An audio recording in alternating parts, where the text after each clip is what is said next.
Hi అండి, healthy breakfast కోసం చూసేస్తున్నారా? అయితే తప్పకుండా ఇది ప్రిపేర్ చేసుకోండి, మీకు చాలా బాగా నచ్చుతుంది.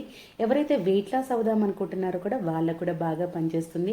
మంచి ప్రోటీన్ లభిస్తుంది, రోజంతా ఎనర్జెటిక్గా ఉంటారు. ముందు రోజు నైటే శనగలు, అలసందలు, బొబ్బర్లు, పెసర్లు ఇలా మీ దగ్గర ఏవి అవైలబిలిటీలో ఉంటే అవి ముందుగానే నానబోసుకోవాలి. కొంచెం ఎక్కువ తక్కువ అయినా పర్లేదు, అన్నిటినీ కలిసే నానబోసేసుకోండి. మార్నింగ్ ఒకసారి బాగా వాష్ చేసేసి కుక్కర్లోకి వేసేసుకోండి. తగినంత వాటర్ వేయండి, అంటే గింజలన్నీ మునిగేంత వరకు వాటర్ వేసుకోండి. తగినంత ఉప్పు వేసేసి కుక్కర్ మూత పెట్టేసి కొన్ని విజిల్స్ వచ్చే వరకు ఉడకనివ్వండి. అంటే గుగ్గిళ్ళ కోసం అయితే మనకి 2 లేదా 3 విజిల్స్ సరిపోతాయి.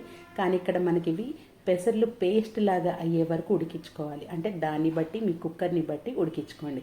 చూసారు కదా, కొంచెం అలసందలు శనగలు అయితే అలాగే ఉంటాయి. పెసర్లు మాత్రం మెత్తగా ఉడికిపోయేటట్టుగా ఉంటేనే ఈ బ్రేక్ఫాస్ట్ మరింత రుచిగా ఉంటుంది.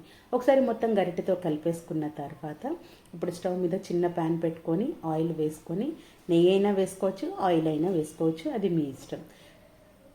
ఒక ఎండుమిరపకాయని సగానికి తుంపి వేసేసుకోండి. అవి వేగిన తర్వాత మనం వాడుకునే తాలింపు గింజలన్నీ వేసుకోవచ్చు. పచ్చిశనగపప్పు, మినప్పప్పు, ఆవాలు, జీలకర్ర వీటన్నిటిని ఒకదాని తర్వాత ఒకటి వేసుకొని మంచిగా వేయించుకోండి.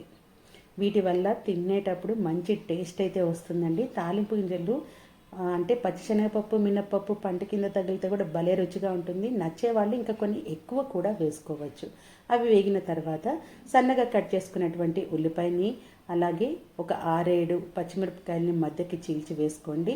అలాగే కొంచెం కరివేపాకును కూడా వేసుకోండి. ఇవన్నిటిని మరీ ఫ్రై చేసుకోవాల్సిన అవసరం లేదండి.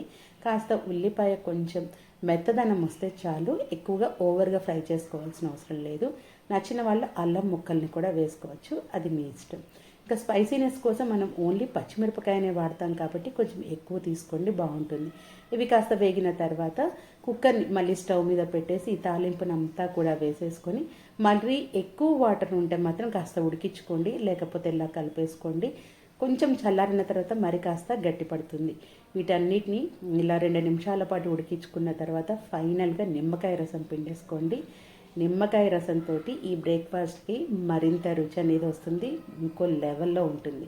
అంతే, బౌల్స్ తీసేసుకొని హాట్గా సర్వ్ చేయండి. అందరికీ నచ్చుతుంది. ఒకసారి తిన్నారు అని అంటే వారంలో 3-4 సార్లు కూడా ఇదే తినాలనిపిస్తుంది. అండ్ మోర్ ఓవర్ చాలా హెల్తీ. తప్పకుండా ట్రై చేయండి. Thank you for watching.